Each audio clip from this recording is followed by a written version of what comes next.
কি হয়েছিল একটু মানে শুরু কথাটা একটু বলবেন হঠাৎ করে কেন হলো? আপনি আসলে এখন যে জায়গাটা দাঁড়িয়ে আছেন সেই জায়গায় দাঁড়িয়ে আসলে পিটিসি দিচ্ছিলেন, হঠাৎ করে দেখবেন চিল্লাচিল্লি এবং শিবা শানু তার সঙ্গে ভোরের কাগজের ক্যামেরা পার্সনের ঝামেলা চলছিল।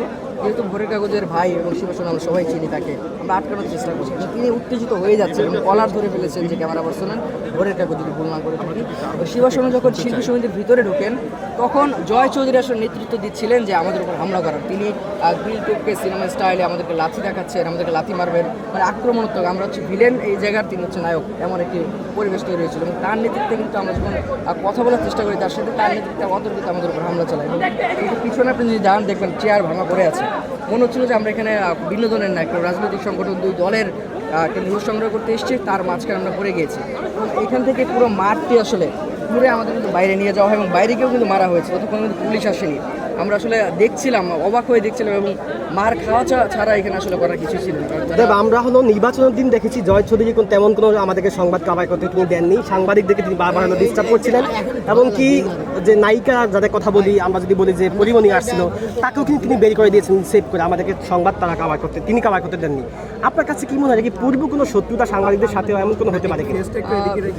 কোনো শত্রুতা হওয়ার আমি আসলে জানি না, পূর্ব কোনো আক্রোশ, যেহেতু নির্বাচনের দিন তিনি আমাদেরকে সংবাদ কাভার করতে দেননি। আমি যদি আজকের দিনের আগ পর্যন্ত বলি জয় চৌধুরীর সাথে কিন্তু আমার ভালো সম্পর্ক, তার সাথে আমার কথা হয়, দেখে সালাম আদব বিনিময় হয়, মেসেজে কথা হয়, সেই জায়গা থেকে তিনি এমনটা করবেন আমি আসলে অবাক। এবং যেটা আপনি বলছিলেন নির্বাচনের দিন তিনি আসলে কাভার করতে দেননি, তিনি আমরা যখন শাবনুর আসলো, আমরা যখন পরিমণি আসলো, তিনি কিন্তু নিজেই ব্যারিকেড দিয়ে ভিতরে নিয়ে যাচ্ছেন।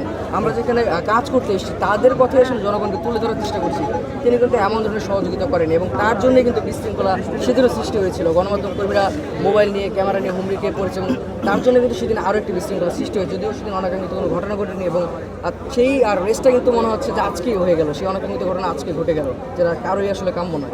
জি দেব, আমরা জানি যে আপনি বিগত অনেক দিন ধরে কিন্তু সাংবাদিক হিসেবে সংবাদ সংগ্রহ করে থাকেন, আপনার চাওয়া কি? অবশ্যই চাইবো যে এই ধরনের একজনক হামলা ঘটনা হয়েছে তার যারা করেছে সবারই ফুটেজ আছে মোবাইলে, ক্যামেরায় ফুটেজ, সেই ফুটেজ দেখে শনাক্ত করে তাদেরকে বিচারের একটা আওতায় আনা হোক। আপনার কি মনে হয় এটা কি তাদের পূর্ব পরিকল্পনা ছিল? এটা আসলে আমি বলতে পারি না, এটা ক্ষোভ এত কেন, এটা আসলে যদি খতিয়ে দেখা হয় তাহলে হয়তো জানা যাবে। এইসব আমি হঠাৎ করে এত ক্ষোভ কেন জাগে? হঠাৎ করে এরকম ক্ষোভ জাগে? জয় চৌধুরী হামলা করেছেন বা হামলা দেখিয়েছেন উস্কানি দিয়েছে, তার সাথে আমার ব্যক্তিগতভাবে আগে থেকে ভালো সম্পর্ক ছিল, তিনি আসলে আজকে কেন এই ঘটনাটা করলেন আমি আসলে। এবং একজনের সাথে লাগতে পারে কিন্তু সমস্ত সাংবাদিকদের উপরে কিন্তু হামলা কেন হামলা হয়েছে? একজন আমাদের ভাই, তাকে যখন মারছে আমরা অবশ্যই তাকে থামাতে যাবো বা করতে যাবো। প্রথমে আমাদের দেখলাম খবর কাগজের মিঠুন ভাইকে প্রথমে দেখলাম যে তাদের অ্যাটাক করেছেন। আমি আসলে ওইটা দেখি না, আমি ভোরের কাগজের এক সাংবাদিককে দেখলাম ক্যামেরা বসে তার রক্ত পড়ছে, এটা যখন আমরা